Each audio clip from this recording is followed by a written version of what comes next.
Hey everybody, today we're going to talk about value.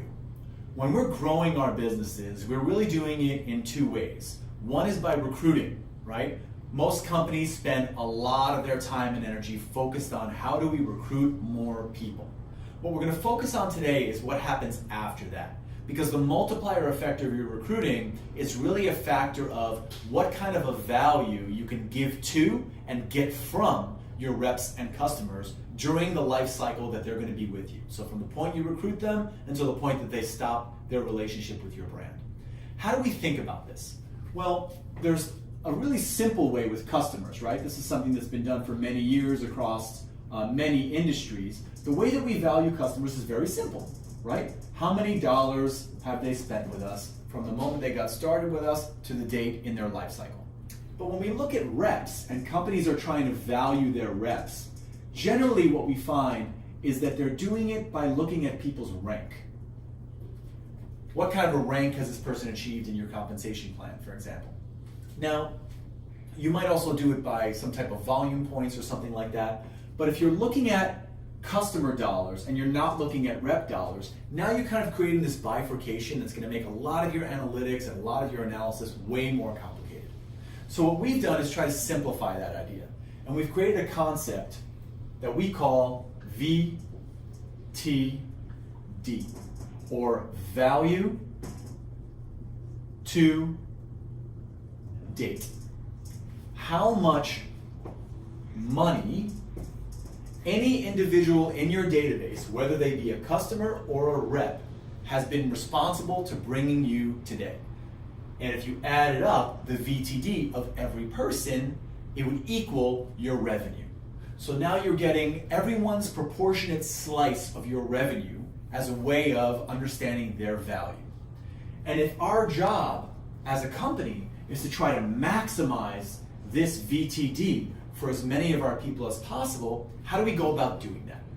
Well, what we found in our research in the global direct selling market is that most companies are focused on creating what they're going to call a system. Some kind of system of communication, of training, of leadership, that them and their leaders in the field are pushing that one system to everyone in the field at the same time. Customers may be on a separate track, and then reps have their own unique track, and we're trying to get as many of those reps to basically get on some kind of a path to leadership, right? This is what every direct selling company wishes all of their reps would do: become a leader. Now here's where it gets interesting. If you want to motivate people to do anything, you've got to create some kind of a tension, right? Some kind of a difference between what they would have done if you did nothing and what they will do because you communicated with them, right? Now, you've got to find a balance in this tension. If you don't push them enough, then you're not really going to maximize their VTD. But if you push them too much, you're going to push them out, and that VTD is going to be cut really short. Their life cycle will end much faster than it would have. What we're finding is that by focusing on this path to leadership, we end up heavily weighing the too much side in our direct selling businesses. Because if we look at what percentage of people actually become leaders after analyzing 15 million life cycles in 85 countries over 6 years now, we found that if you're lucky, 1% of your people will ever become that leader that you wish everybody would be. And so the question is if most of our communication strategies are about trying to get more and more people to rank up and get on some kind of a path to leadership, when less than 1% of them will ever get there, and less than 7 or 8 or 9% of them will ever really even try, then aren't we ending up pushing too many people by too much? If you'll look at your analytics, I'll bet you'll find that the vast majority of your revenue is driven by people who are not on a path to leadership and are not leadership.